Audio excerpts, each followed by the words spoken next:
이번에는 나라 밖 소식입니다. 하나님 나라의 일은 언제나 한 사람으로부터 시작됩니다. 2000년 전이나 지금이나 이건 동일한데요. 이 진리를 아는 사람들이 모인 컨퍼런스가 열렸다고 합니다. 특별히 젊은이들이 많이 모여서 더 의미가 있었다고 하는데요. 미국에서 전해온 소식입니다. One woman, Susan B. Anthony, pioneered the women's suffrage movement, paving the way for women to vote.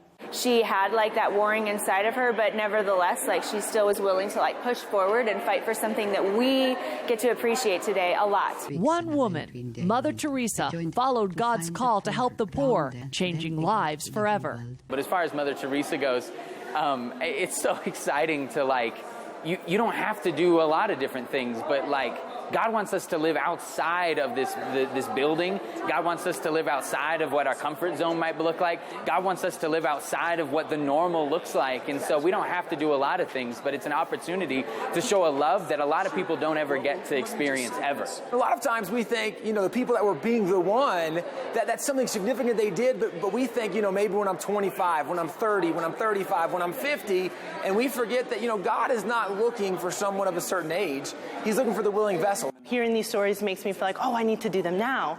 But learning that I need to be faithful in the small things that I have now in order for me to move into those big things that eventually will come. Historians, professors, and pastors here want to nurture new voices to take the lead in proclaiming God's plan for America. People are looking for stable relationships. Oftentimes, we call this the 18 to 30-year-olds the lost generation. Because it's even those raised in church, goodbye high school, goodbye God, goodbye youth group, and yet they come limping back to the church in their late 20s. But it's a generation looking for stability, not only in what they believe, but in the relationships in their life. And Christianity gives that, guarantees that in spades. The common thread running through this Power of One conference is the question, what can I do? Jesus specifically said, blessed are the peacemakers. He never said, blessed are the peacekeepers. And so what does that look like, the power of one? Be a peacemaker. Be willing to open up and have an awkward conversation with somebody. Be willing to have friends with people you wouldn't be friends with. Be willing to talk with people you wouldn't be willing to talk to. Taking those steps makes you a peacemaker. Instead of just a peacekeeper. A peacekeeper will never talk about anything and ultimately never see anything accomplished. But a peacemaker changes the world. Who knows who will be the next person to change the world forever? All it takes is one voice, one vision, one movement, under one nation for God.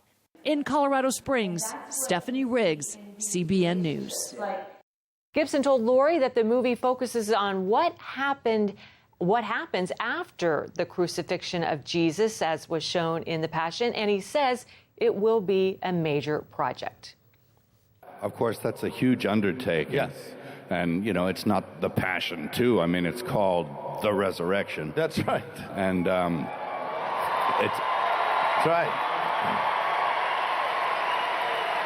Of course, that's a very big subject. Yes. It needs to be looked at because we don't want to just do a simple rendering of it. I mean, we can all read what happened, but in order to really experience and explore probably deeper meanings of what it's about, it's going to take some doing. And Randall Wallace is up to the task.